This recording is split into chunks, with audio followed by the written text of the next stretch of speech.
A new theory about human nature was put forward by Sigmund Freud. He had discovered, he said, primitive sexual and aggressive forces hidden deep inside the minds of all human beings. Forces which, if not controlled, led individuals and societies to chaos and destruction.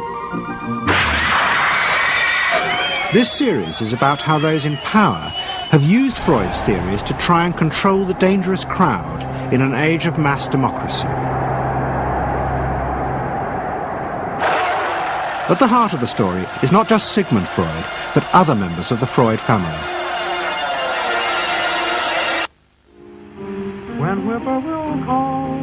This episode is about Freud's American nephew, Edward Bernays. Bernays is almost completely unknown today, but his influence on the 20th century was nearly as great as his uncle's. Because Bernays was the first person to take Freud's ideas about human beings and use them to manipulate the masses.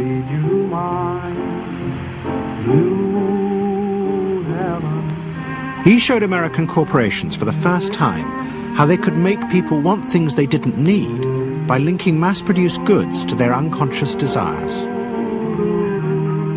Out of this would come a new political idea of how to control the masses. By satisfying people's inner selfish desires, one made them happy and thus docile. It was the start of the all-consuming self, which has come to dominate our world today.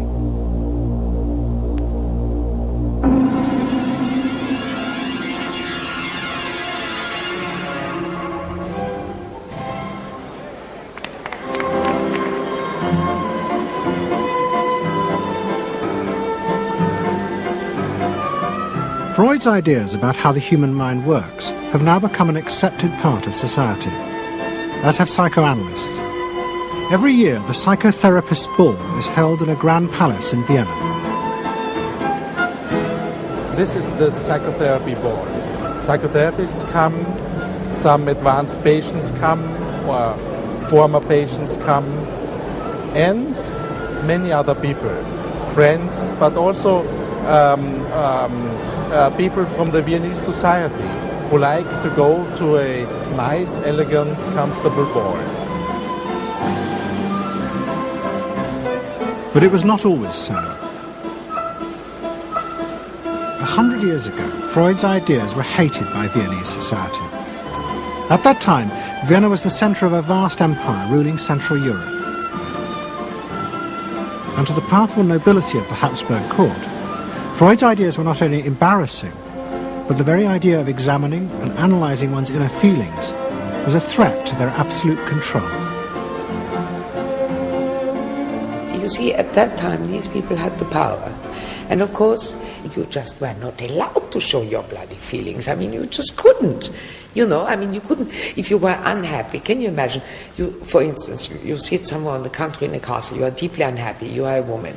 You couldn't go to your maid and cry on her shoulders, or you couldn't go into the village and complain, you know, about your feelings. I mean, you couldn't, it was like selling yourself to somebody. You just couldn't, you know, because they had to respect you. Now, of course, Freud, you see, put that thought very much into question, because you see, to examine yourself, you would have to put a lot of other things into question, your society, everything what surrounds you. And that wasn't a good thing at that time. Why not?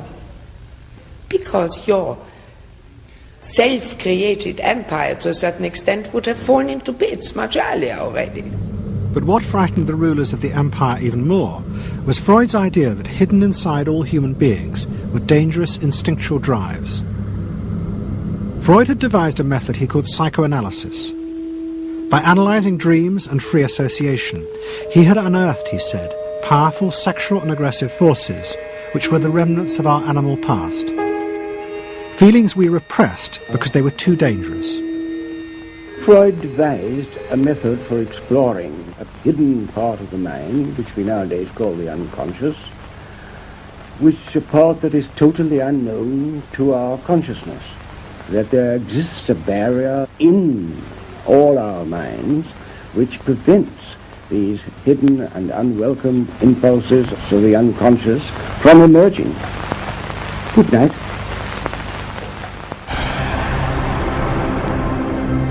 In 1914, the Austro-Hungarian Empire led Europe into war. As the horror mounted, Freud saw it as terrible evidence of the truth of his findings. The saddest thing, he wrote, is that this is exactly the way we should have expected people to behave, from our knowledge of psychoanalysis. Governments had unleashed the primitive forces in human beings, and no one seemed to know how to stop them.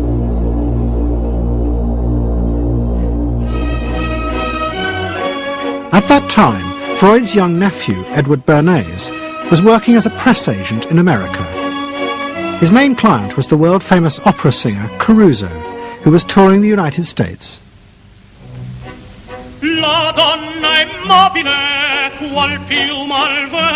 Bernays' parents had emigrated to America 20 years before, but he kept in touch with his uncle and joined him for holidays in the Alps. But Bernays was now about to return to Europe for a very different reason. On the night that Caruso opened in Toledo, Ohio, America announced it was entering the war against Germany and Austria.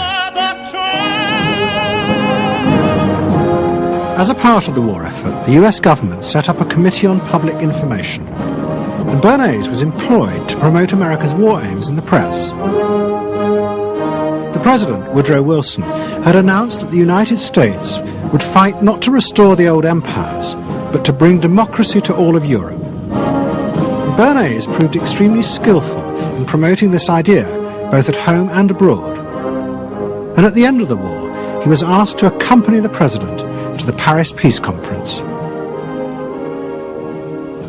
Then, to my surprise, they asked me to go over with Woodrow Wilson to the peace conference. And at the age of 26, I was in Paris for the entire time of the peace conference that was held in the suburb of Paris, and we worked to make the world safe for democracy. That was a big slogan. Wilson's reception in Paris astounded Bernays and the other American propagandists. Their propaganda had portrayed Wilson as a liberator of the people, a man who would create a new world in which the individual would be free. They had made him a hero of the masses. And as he watched the crowds surge around Wilson, Bernays began to wonder whether it would be possible to do the same type of mass persuasion, but in peacetime. When I came back to the United States, I decided that if you could use propaganda for war, you could certainly use it for peace. And propaganda got to be a bad word because of the Germans using it. So what I did was to try to find some other words. So we found the word Council on Public Relations. Bernays returned to New York and set up as a public relations counsel in a small office off Broadway. It was the first time the term had ever been used. Since the end of the 19th century, America had become a mass industrial society, with millions clustered together in the cities. Bernays was determined to find a way to manage and alter the way these new crowds thought and felt. To do this, he turned to the writings of his uncle Sigmund. While in Paris, Bernays had sent his uncle a gift of some Havana cigars. In return, Freud had sent him a copy of his general introduction to psychoanalysis. Bernays read it, and the picture of hidden irrational forces inside human beings fascinated him. He wondered whether he might make money by manipulating the unconscious. What Eddie got from Freud was indeed this idea that there is a lot more going on in human decision-making, not only among individuals, but even more importantly among groups, than this idea that information drives behavior. And so Eddie began to formulate this idea that you had to look at things that would play to people's irrational emotions. And you see, that moved Eddie immediately into a different category from other people in his field and most government officials and managers of the day who thought if you just hit people with all this factual information, they would look at that and say, oh, of course. And Eddie knew that was not the way the world worked.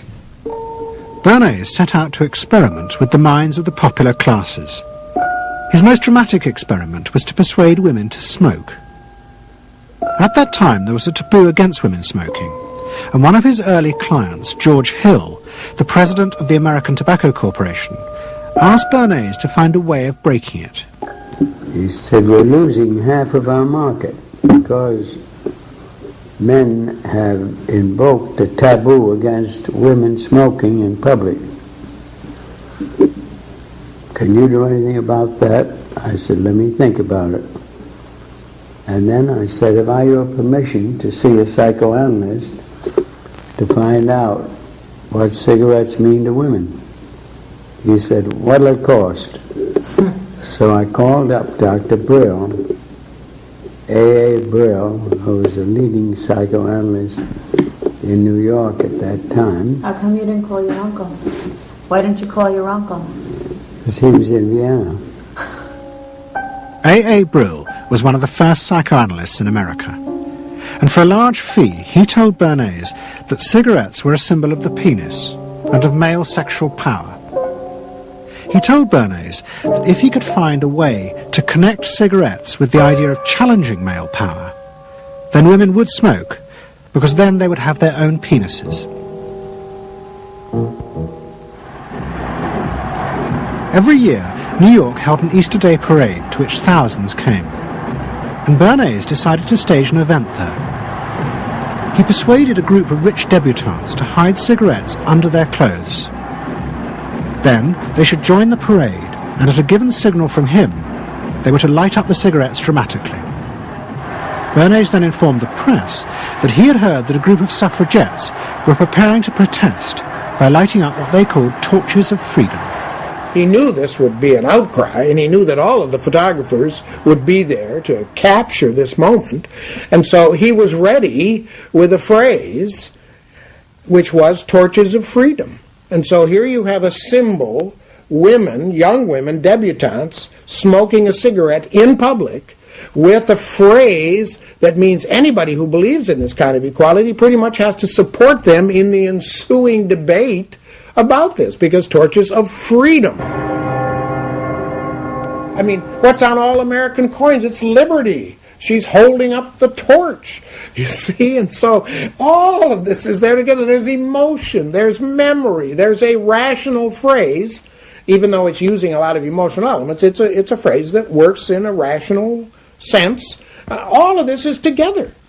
And so the next day, this was not just in all of the New York papers, it was across the United States and around the world. And from that point forward, the sale of cigarettes to women began to rise. He had made them socially acceptable with a single symbolic act.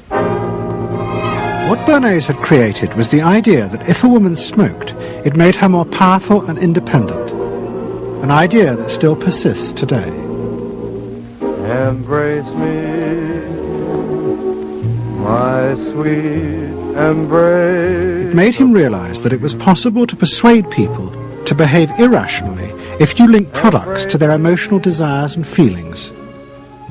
The idea that smoking actually made women freer was completely irrational, but it made them feel more independent. It meant that irrelevant objects could become powerful emotional symbols of how you wanted to be seen by others. Eddie Bernays saw the way to sell product was not to sell it to your intellect, that you ought to buy an automobile, but that you will feel better about it if you have this automobile. I think he originated that idea, that they weren't just purchasing something, but they were engaging themselves emotionally or personally in the product or service.